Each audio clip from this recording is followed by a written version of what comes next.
energy. It's becoming quite a popular topic in truther communities. And usually in these conversations in truther communities, when people use the term free energy, they are referring to free energy technology or 0-point technology, which is basically technology that doesn't burn fuel or expend resources in order to function. So for example, a free energy generator would be a generator that creates energy without burning fossil fuels or even utilizing solar power. However, I have noticed when observing these conversations about free energy that there's a tendency towards materialism, with the overemphasis on free energy being made manifest through technology specifically. And from there, there's a tendency towards paranoia and a persecution complex, in the insistence that they, meaning the shadowy elites, are hiding free energy technology from us and keeping all the deadly weaponry to themselves to use against us. But technology created from a state of consciousness that is aligned with God's nature will inevitably reflect God's nature. So people who value life will create technology that honors life, whereas a culture that exalts death will create deadly technologies like guns and cars. Our technology is merely an emanation of our collective state of consciousness.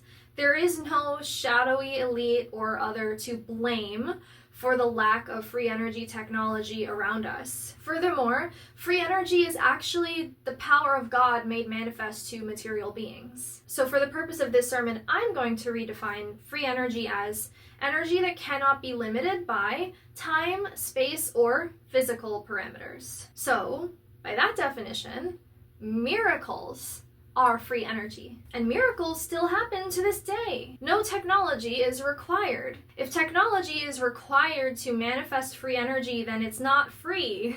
It's limited. We need not wait around for some scientist or inventor to develop free energy technology to save us all. We already have free energy at our command. This is precisely the miraculous energy Jesus the Christ spoke of when he said in Mark 16:17-18, "And these signs will accompany those who believe. In my name they will drive out demons, they will speak in new tongues, they will pick up snakes with their hands, and when they drink deadly poison it will not hurt them at all.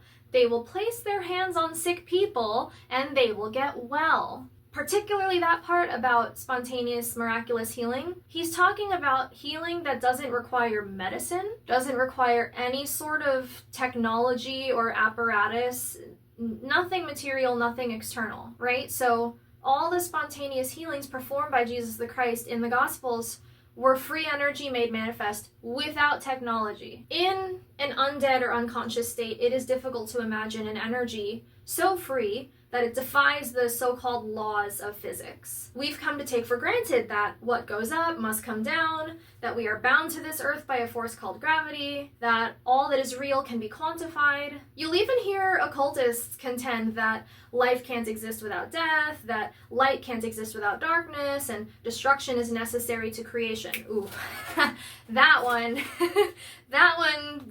gets me going. This idea that, like, in order for creation to happen, destruction must first happen is, I don't know where they get that from. I think they're sleepwalking. But those rules, right? Light needs darkness, life needs death, etc.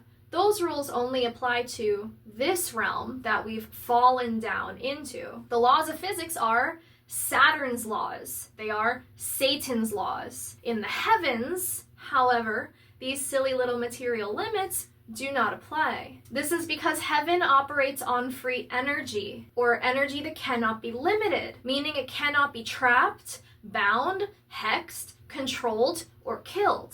This is why free energy and immortality go hand in hand. If you understand one, you understand the other. To get an idea of what this means, consider the burning bush in Exodus 3:2-5. There the angel of the Lord appeared to him in flames of fire from within a bush. Moses saw that though the bush was on fire, it did not burn up. So Moses thought, "I will go over there and see this strange sight, why the bush does not burn up." When the Lord saw that he had gone over to look, God called him from within the bush, "Moses, Moses!" And Moses said, "Here I am." "Do not come any closer," God said. "Take off your sandals, for the place where you are standing is holy ground." I just got Ooh, I felt that one. If destruction was necessary to creation, the bush would have burned in the fire. After all, we've been taught that fire can't burn without some sort of fuel. This is basic physics, right? But this burning bush was on holy ground. It was in the presence of God. In the presence of God, creation without destruction is not only possible, but it is the operating principle. Now consider Jesus' miracle in Matthew 14, 17 to 19, of taking 2 fish and 5 loaves and multiplying them to feed many thousands of people with a huge surplus left over. The very fact that there was a disproportionate excess of provision flies in the face of Heilig doctrine that destruction and creation must happen in equal measure. By the power of God, no, they do not. Every miracle recorded in the Gospels can be called free energy made manifest, insofar as these demonstrations of God's power don't harm anyone or expend resources in order to be carried out. There is no destruction in a miracle, only creation. When Jesus healed the sick without medicine, that was free energy in action. He didn't even need to say, kill a plant and then make a tincture out of that plant and then give doses of that tincture to the affected person for a certain amount of time before they started feeling well. No. The free energy healing offered by Jesus was healing that expended no resources, not even the resource of time. Free energy is not bound by space, time, or the laws of physics. That's how free it is. This is why conversations about free energy, immortality, breatharianism, and human psionic abilities all go hand in hand with each other. The Bible is riddled with examples of free energy. In fact, free energy is what sets apart the miraculous from the mundane. What we call miracles, spontaneous healings, resurrections, transfigurations, are those incidents that defy the laws of physics and the laws of logic, and in doing so, point our awareness back to the incomprehensibly powerful, unlimited nature of God.